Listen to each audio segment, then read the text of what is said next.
Burn live, burn live, burn live, burn live, burn live, burn live. It's going down, baby. Burning through ashes, trying to make comments.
Welcome to the Burn Live show.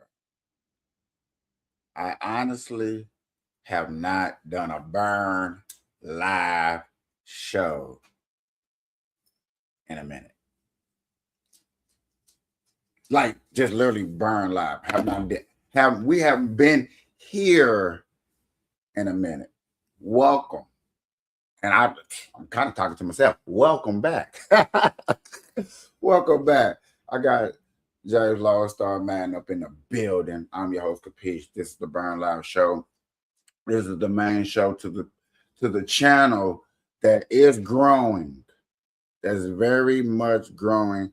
And I want to give a special shout out to everybody that's a part of the Burn Live show that's helping, participating. I want to give a special shout out to them same ones that's working on your pages, your YouTube channels, and they're coming soon. I promise y'all, we have some most exciting things. We got traveling, we got cooking, we got so much stuff that's coming, gaming coming to the channel. So much, so much, so much, so much. But yet again, without the people that's coming to help me out, this wouldn't be possible. So first and foremost, before we move forward, I just want to say thank you to James, Nene, MJ, Simple. I'm missing somebody. Unique. The old Burn Live crew, so that'd be James, E-Dub, Kick-Ass Nick,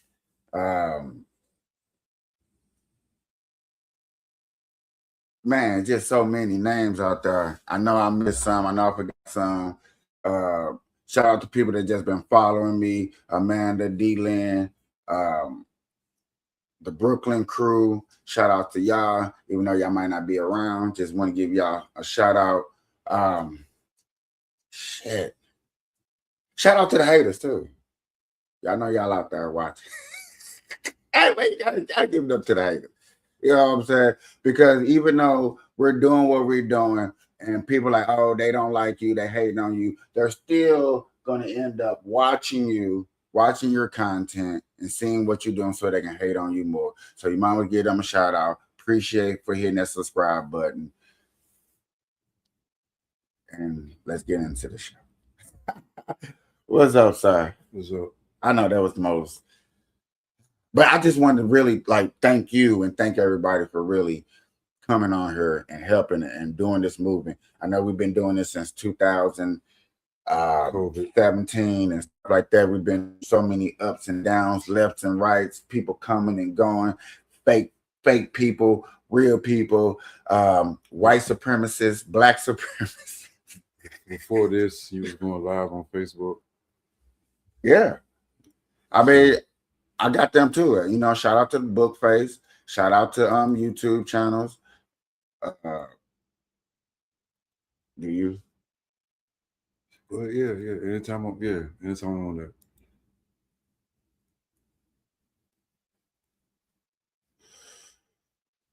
Yeah, so shout out to like all the channels that we got going. Yeah. Special shout out if you're one of the channels that are posted right now. I want to give y'all a special shout out to y'all. You know what I'm saying? For even participating. I didn't have to be here. But let's get into an actual real show topics and what's going on. Now, I will get into sports, but yet again, sports is tomorrow. So I'm definitely going to save that for tomorrow. A lot of things to talk about in sports. It seems like tomorrow I might have to either go an extra hour, you know what I'm saying, 2 hours or stuff. It's just so I'm much. assuming they signed the contract. Yes, contracts went down for the WNBA. Now the girls are worth 100. They in 100,000. Some are gonna be making millions. I don't know if we talked about it, but I know I've been talking about a little bit about how they was gonna expand the season, and I was like, yo, if they do this deal, they're gonna have to get more games. And somebody was telling me, I think it was MJ, and I mean not I MJ, but I think it was Doc that was like he's not sure. But then when he did a little bit more research, he was like, yeah, I see now what you mean about them spreading out the season. So an article did just drop yesterday where they're going from 44 games now to 52. They had 52, which to me is a decent amount of games. You know what I'm saying? I'm cool. I think for real, they should be at like 62 and stop right there until they get the expansion of teams, till they get maybe like another 4 years, then add more games to the league. Because in 4 years, you're gonna add four more teams. After this year, when you add two, each year in front, they're gonna be adding one new team. So how many more games extra? So they're gonna be playing all through the summer now, all the way up to the draft. No, past the draft. Okay, so the tournament ends April 6th For them. for March Madness. No, I mean for the WNBA. Right. The draft is gonna be right after. Now it used to be like 2 to 3 weeks after. They're gonna have to move the draft up to like a week or two after. That's what I'm saying, because they add more games, and that means. But then it was like the rookies might not come on, and they might come to training camp late. They might come on late. It might not be a super demand for them to come straight on to like training camp and stuff like that. Because in football got two training camps.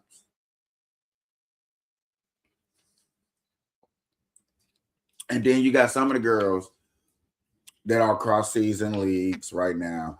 There is a league going on right now in Europe, stuff like that. So there are leagues going on. And then you got the tournament.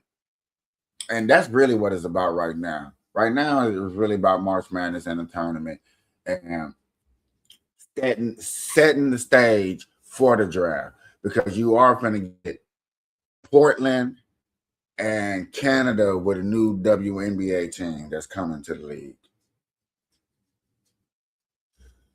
And from my understanding, they don't even know how that draft is going to go.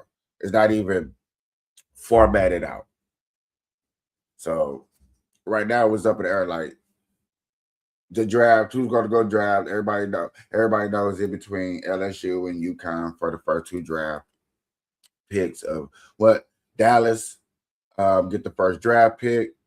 A good storyline for that is Paige Becker going to get her girlfriend AZ? Is they going to team up together?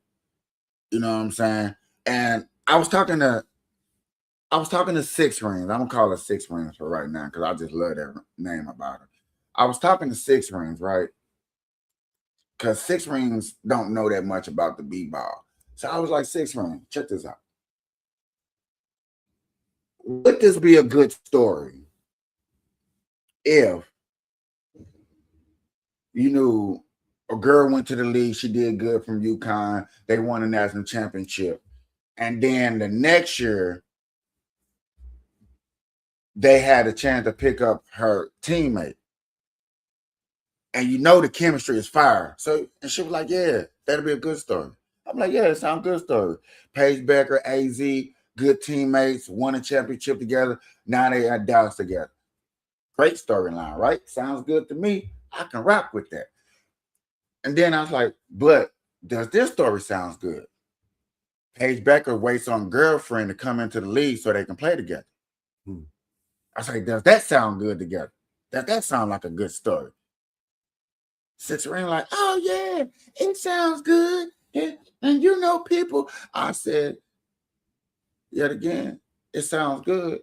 But are you even worried about the audience that's into that? Are the audience that's buying those tickets, buying those jerseys, are them the people that care about narratives like that?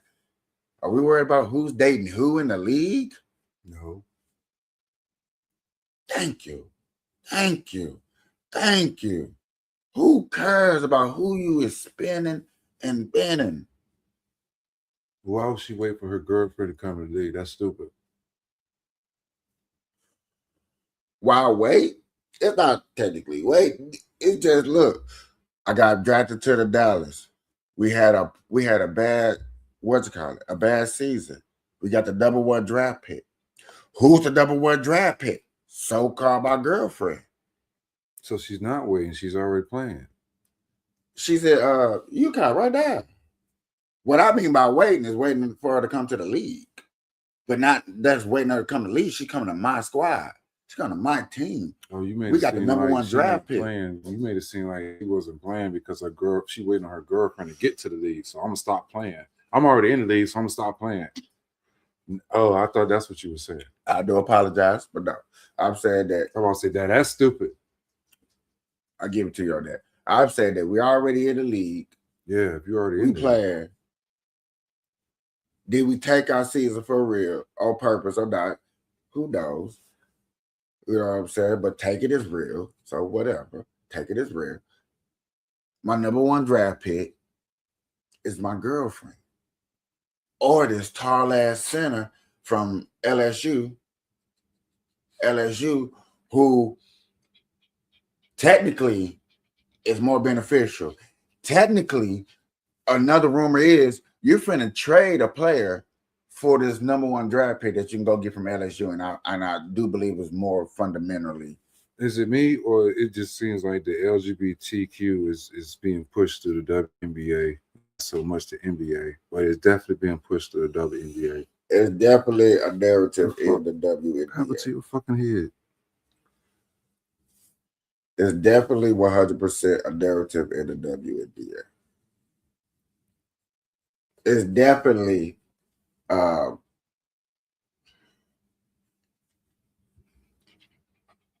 yeah, a big product movement in the WNBA. I have been watching it for so long, and I still don't know all about that, but I still be shocked when you find out like this person is dating this person. You be just instead of dropping the mic, y'all drop the blunt. What's the preference of your favorite basketball player? What's her preference? My favorite basketball player? What's her preference? Oh, she's straight. You sure? Yes. You seen her with a dude? Yes.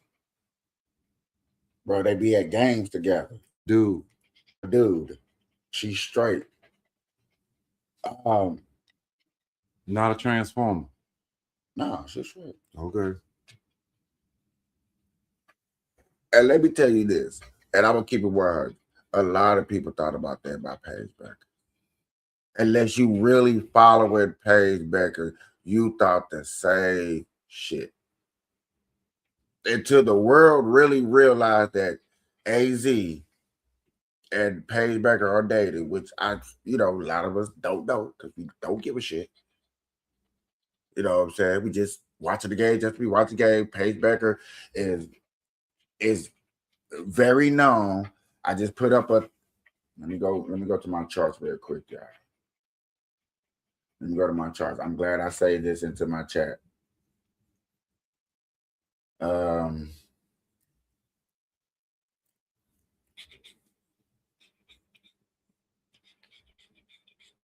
Paige Beckers in the WA has the third most followings on social media. So I say that by saying, even though we still don't know, you know what I'm saying, the majority of people don't know nothing about it, don't care. She got the most followers. When reality set in that, yet again, y'all went to go draft your girlfriend instead of drafting the next best player because, you know what I'm saying, that's going to be, you could play with that as I'm playing with the narrative. That's all I'm doing.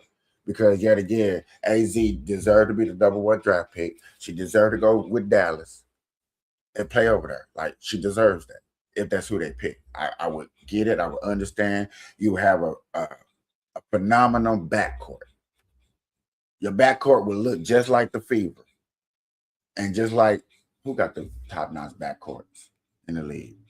Fever, New York, LA, and Las Vegas. Top-notch backcourts. Got point guards, got a shooting guard that's cold. You got to watch out. You got to double.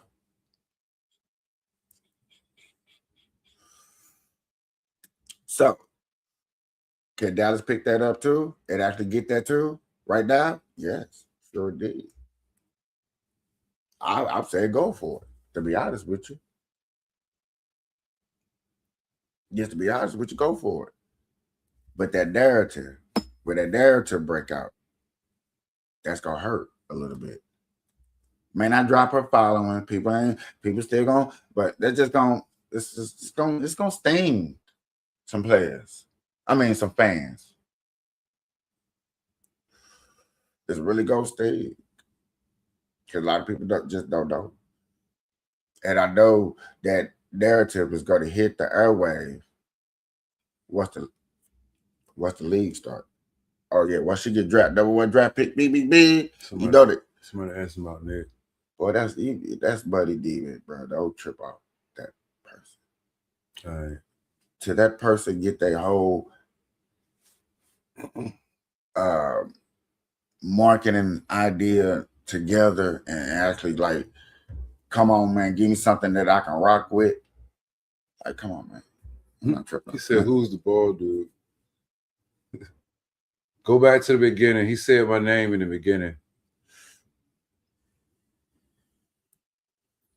Go back to my shows. Somebody who's been here longer than you. How about that? Right.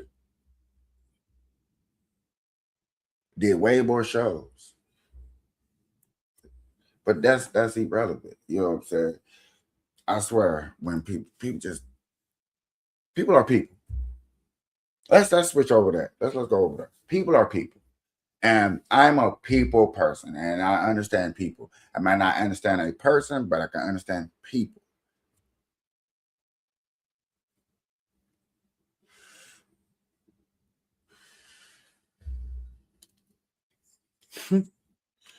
What did you do?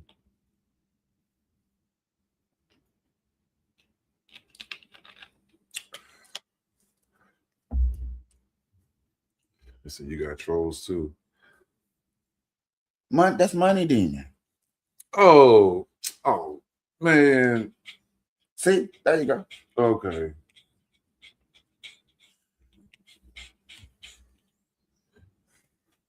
That's just Buddy Demon. Like, I don't know. Ladies and gentlemen, without further ado, let's introduce one of the new shows that's coming to the Brunlive crew. I appreciate it's coming. You know what I'm saying? The one and only Brown Coffee.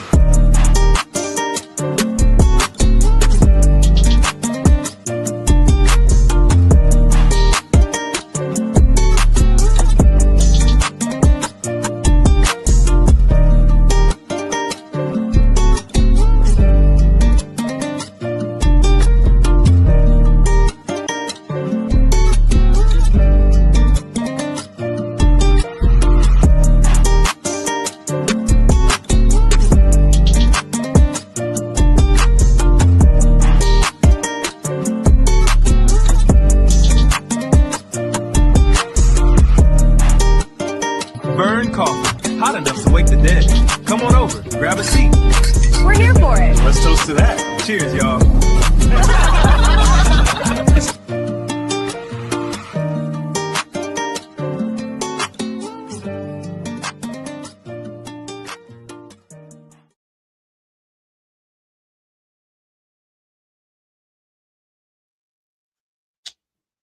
Yeah, burn copy coming soon. I'm telling you, it's gonna be raw. It's gonna be hard, man. If any of my crew out there, I'm putting out a $200 challenge.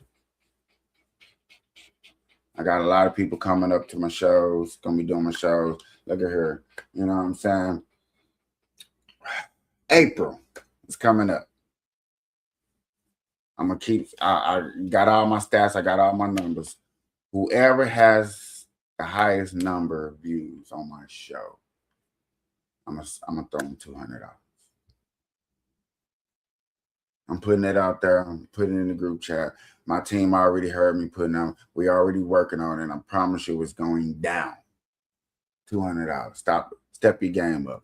Other than that, we finna talk about the best president in the whole wide world. Your daddy, your father. He needs to come home and spank you. You know who I'm talking to.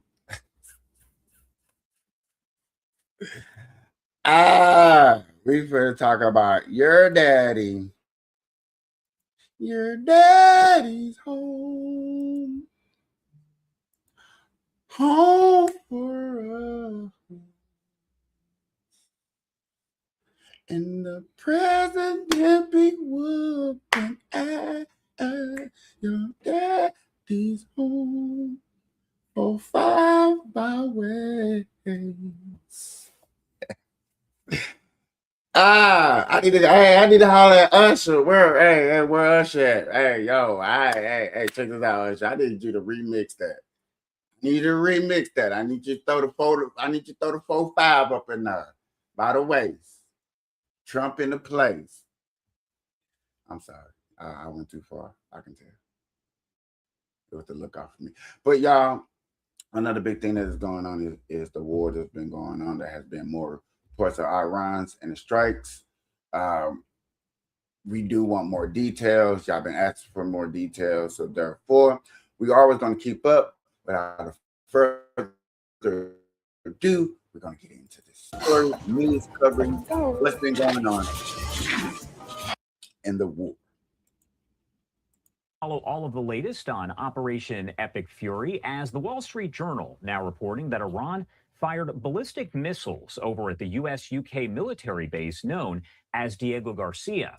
Iran touting that it shows how far their missiles can reach, but it's important to note that reports indicate the base wasn't hit.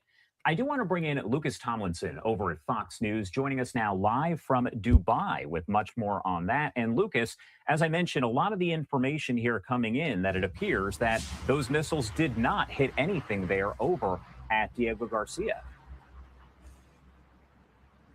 And thank goodness for the world. One of the things Iran just demonstrated is just a few weeks ago, Iran's foreign minister said they don't have any missiles that travel more than 2,000 kilometers or about 1,200 miles. This missile you just described apparently has.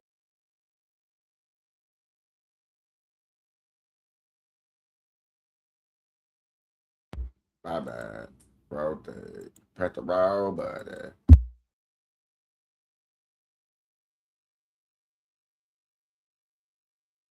For years, Iran cloaked its ballistic missile program behind a civilian satellite launch vehicle. The Iranians were telling the world that we're only looking at putting satellites into space. We're launching space launch vehicles. That's what this program's for.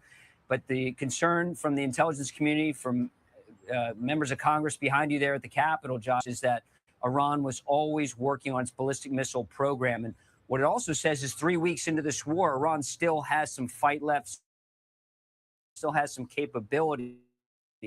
So the fact that, yes, missile drone launches are way down the war from the beginning of the war, it has been a steady drumbeat, though, over the past several weeks. Dozens of drones being launched from Iran. Some of them have been able to evade missile defense systems. They're hitting here in Emirates, from where I'm speaking. They're also hitting in Kuwait.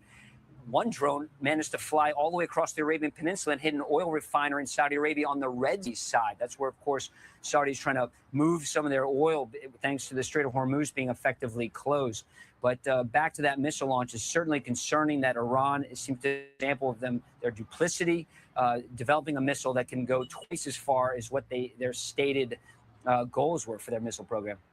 And I wanted to ask you, Lucas, because you are over there in Dubai in the United Arab Emirates, and we know that missiles have been fired overhead. We're talking about Gulf Arab states there. So what has the situation been like there in the UAE as all of this is playing out? Okay, so Iran is fighting back. They counteract and shoot missiles at the base, at our military bases. Okay. Which base? Yeah, it said missiles at Diego Garcia military base. Yeah, it makes sense. I don't know where that is. Yeah, me neither. Sense, you know what I'm saying? Eventually, they're gonna try to do something. When, you know, you're getting bombed and you're trying to protect your normal assets. Did you know there's a way to become your own bank with Your normal assets and stuff like that, which pretty much. Of the war with Iran, and President Trump has this encouraging message, quote, "We are getting very close to meeting our objectives as we consider winding down our great military efforts in the Middle East." Meanwhile, Saturday in America is uncovering several Democrats who appear to have flip-flopped on the nation's threat level. First up, Senator Chris Murphy. Yes, it is true. Iran is closer to a nuclear weapon than ever before. A military action to eliminate Iran's nuclear program, just totally unnecessary. And then there is Democratic leader Chuck Schumer. If the sanctions fail and military action is warranted, a re-elected President Obama is far more likely Go sit the fuck down. To launch that kind of military action, probably in concert with Israel. This administration is signaling more escalation ahead. This is insanity. And here's Vice Chairman of the Senate Intelligence Committee, Mark Warner. I would hope that we could continue to ratchet up Yeah, pressure from not just our sanctions, but also more of the Europeans as well. We've got to try to find ways to get rid of that regime, though. There was no imminent threat to the United States, and I don't believe there was even an imminent threat to Israel from Iran.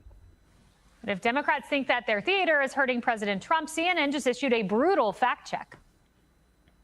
The president's overall approval rating, it's the same. It's the same. It was 41% before the current war in Iran started, and it is 41% now. So despite, again, all the hubbub, despite all the critics of the president of the United States, what we are seeing right now is a president. Your daddy's home for 5 by way. Calling another man daddy's crazy. 'Cause Trump is all up in the place. Boy, stop. Stop. Applaud that man when that man doing a good job. Boy, y'all be hating so much. I done started just, I laughed myself to sleep at the rhetoric and things that y'all be putting out about Trump. It's just like, come on, man. Come on, guys. What are you doing a good job at? Everything. What is he not doing a good job at? Huh?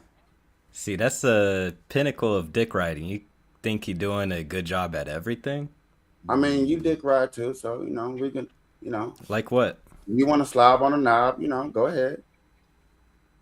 Okay, explain. All right. I know. It's okay. When you do, it's okay. When I tell my president's doing a good job, it's, oh, he's, you know, it's just amazing to me too. Well, well, apparently Trump is at 100% approval rating. I think we just saying what I think we just saying 41%, right? 41%. Put it on the screen. Sure. No. 41%. 41%.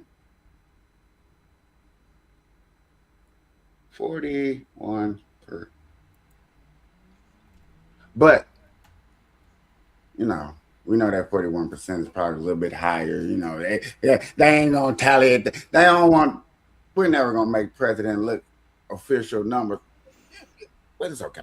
We're cool with 41%. We understand that 41% looks very confident and strong. Hold on. It depends on what poll you're looking at. Let me click this back up.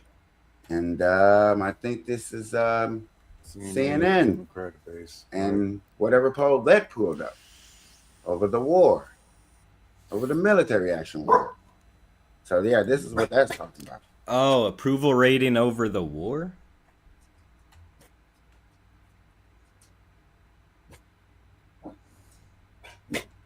Because that's completely different from the president's approval rating. Oh, that's another.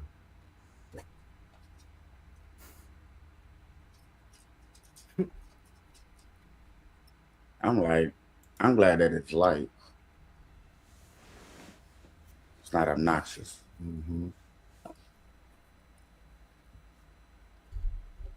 So, since that just didn't go nowhere with you. My God, this is beautiful. Yo, in other news with the president decriminalized marijuana weed is giving opportunity for a guy in Tennessee and another guy in Virginia to actually put up a law to where they're trying to fight for people that smoke weed to actually get their gun license. And I'm very advocating for that. I'm so 100% advocating for that. Lord, they need to hurry up. Whatever needs to happen, if I need to start it out here with getting signatures and stuff like that, I appreciate even the conversation of, because us not being able to protect ourselves just like anybody else could be able to protect themselves is sort of ridiculous. And sort of is like extremely ridiculous.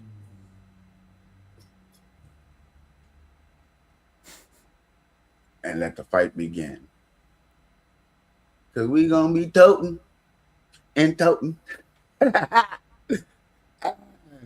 yet again, I think that is a stream, something needs to be really looked at, really digest, and hold on, y'all.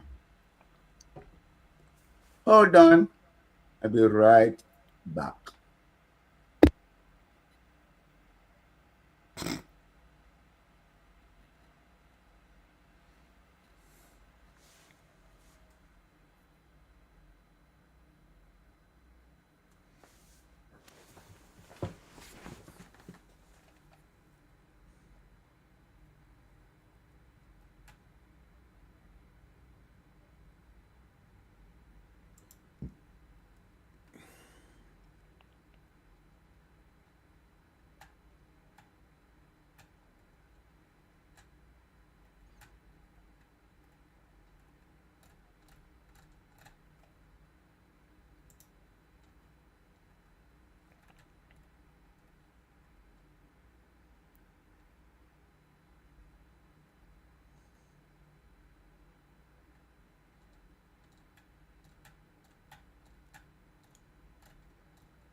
All right. Sorry about that, ladies and gentlemen. These people at this round table around here are going to argue that Trump is losing the war in Iran and in Israel strikes. Let's see what they got to say. I bet there's going to be some interesting narratives. Or as Kick-Ass Nick would say, propagandists. One is whether it's credible that the United States would just simply not know that Israel was going to do something like that. And then the second thing is Netanyahu saying we acted alone. Not sure anybody is disagreeing or disputing that part of it. I think the question is not whether they acted alone, but whether they did so without any knowledge from the United States. Yeah, I mean, look, there's a difference between the military's coordinating and President Trump personally approving a strike, right? I think that it's, to me, I don't know what happened. I think I do know that the Israeli and the U.S. military absolutely knew about this strike, but I don't know whether it moved up the chain or not. Do you really think it's possible? Sorry to interrupt you, but no, I think that's extraordinary if that's true. It might be true. If true. there is military coordination. It might be true. This goes back to where, if y'all remember this, I don't know if y'all do. Y'all remember where Trump told the Democrats, like, yo, you know what I'm saying? Y'all should be killed for telling other people not to go against my orders. Where Democrat put a statement out talking about if the president says something that's against legal orders, you have the right to disobey it. That's basically the narrative. That's basically what it was back then.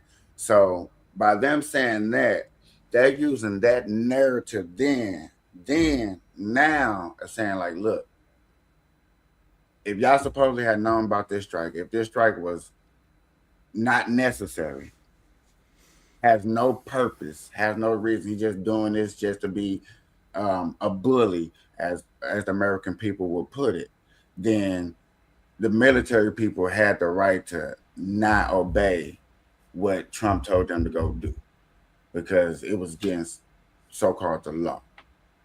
That's the narrative that they're trying to put out for the American people right now. On something as serious as a LNG, a gas field attack, that would not make it up to the president? I mean, I don't know. Things happen. I don't know if you've ever been around in the Oval Office and how busy the president is and the prime minister's coming in. I don't know. Things happen. I've been in the middle of where, you know, the DNI has been accused of how could you possibly not know? Well, he was busy and no one told him. Maybe it's possible, but I think that's not even the point. The point is that Israel did this on purpose. They did this in order to escalate, or they're really, really dumb about what Iran is capable of doing and what they think, because it is so obvious after the Karg hit and the escalation that this was going to happen. I think it actually is very important whether or not the United States was given a heads up on a huge escalation by the Israelis that's attacking Iranian oil infrastructure, which resulted in retaliatory attacks on Gulf infrastructure, which is tanking the world economy and affecting the pocketbooks of every American citizen. So, yeah, I would like to know. And it's pretty clear that the White House put out opposite signals. Earlier, they said they were putting out to reporters that they were briefed and it was part of a means to pressure the Iranians to open the Strait of Hormuz. Guess what? That didn't work. The Iranians escalated. And then later, Trump said that he didn't know. And then the Israelis leaked that he did know. So, yeah, I think it's worth figuring it out. But it just goes to show you, as President Trump has said, as Tulsi Gabbard testified today, U.S. and Israel are on different pages. They're operating from different objectives. They want different outcomes. They have different estimations of how long the war should last. They have different targets. And that's a problem. That's a huge problem. I think to piggyback a little bit on your point, it highlights one of the greater problems people have, because even if Democrats, as they should say that Iran's naval capacity has been decimated, one of the largest sponsors of terror has been depleted, their ballistic missiles have been depleted. I mean, all of those things can be successes as you're talking about what the military objectives are.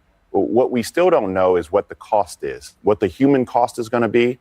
We don't know what the cost to everyday Americans is going to be. We don't know if we're going to have to put boots on the ground. And all of us around the table, if we're intellectually honest, we know that if one of our objectives is to go in and make sure that they don't have the ability to have a nuclear program, we're going to have to put boots on the ground to achieve that. So I think that what we want.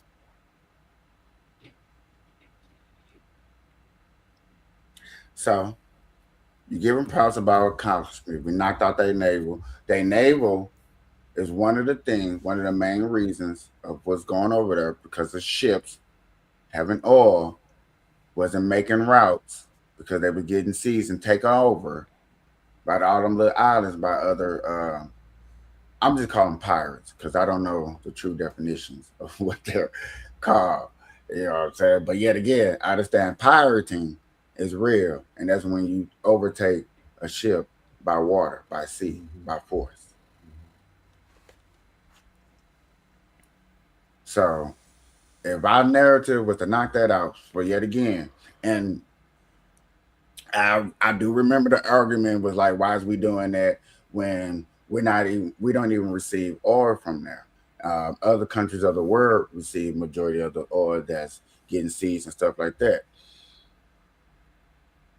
I looked at that moment, it's like, okay, what's wrong with helping out other people? They may not be our true allies, but yet again, if this is a main world problem, if you know what I'm saying, because I know we probably gonna disagree or to agree, I don't know.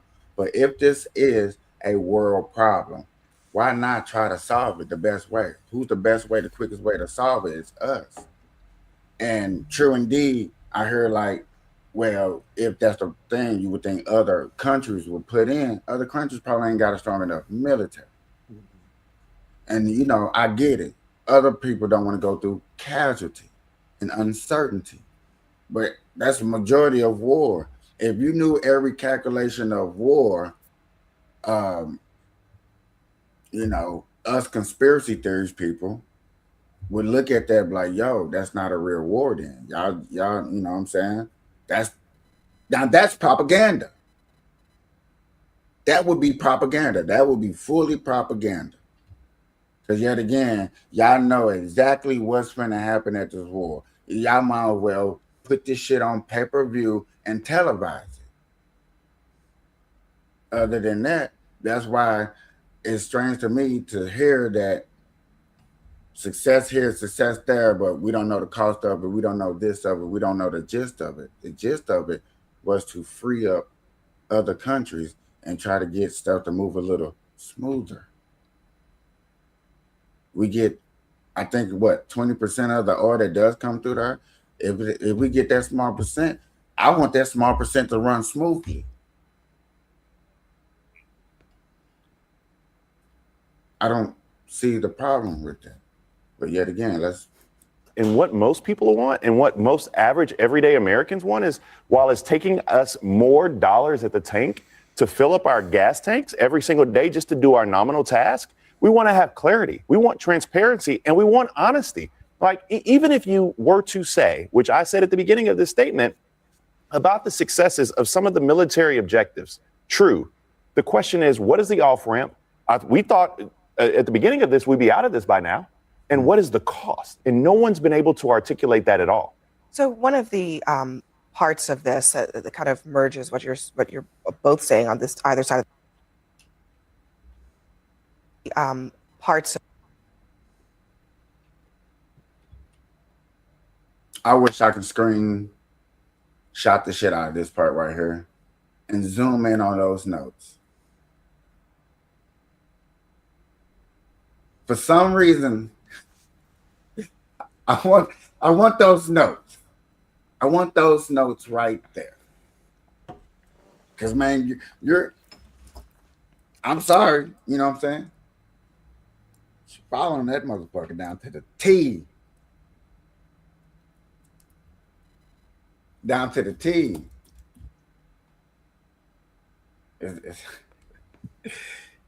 Is this scripted? CNN scripted? He says this. He says that. It's my turn. I say this. Yet again, if that's true, that leads into what Kick-Ass Nick was talking about with the propaganda. It does. But yet again, I ain't never seen that view like that. We had all your papers out. Damn, now that should be all neat. That should be neat and tucked. She got that shit out. I need, of this that kind of merges what you're saying on this table. If we are not the ones driving the tempo and the escalation of this war, and in fact, Israel is, this is a question that was posed to the Secretary of Defense today. Why are we helping Israel prosecute this war if they're going to pursue their own objectives? What is the answer to the question?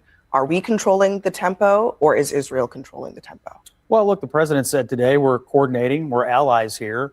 But it's perfectly reasonable to believe that we do have different objectives here. Our objectives, I don't think, have really changed. We don't want them to export terror. We don't want them to have nuclear missiles. We've taken out the Navy. And these are our objectives. Israel has to live with this in the neighborhood. And Israel, of course, for them, this is the finishing off of what was done to them on October the 7th, which will never happen again. So it's reasonable. It's reasonable for us to have different objectives. Is the answer to the question that Israel does what it wants and we just have to live with it? Because that's the question the world is asking themselves. If Israel decides to continue. What do y'all think? What is y'all answer? What is y'all opinion, I guess?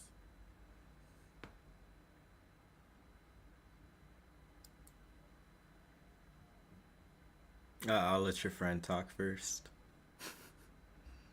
I wanted to finish hearing her statement before I made my opinion, honestly.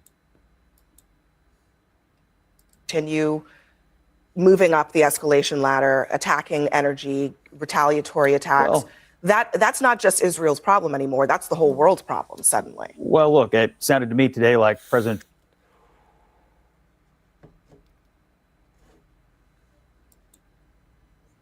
Yet again, what is y'all opinion?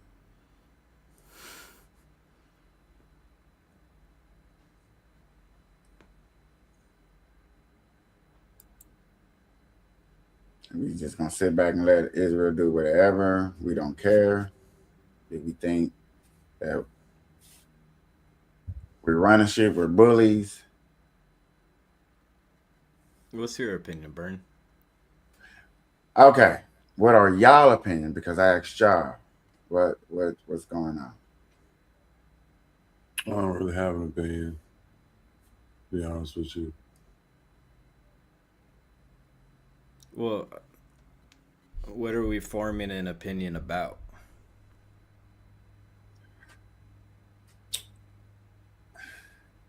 You know what?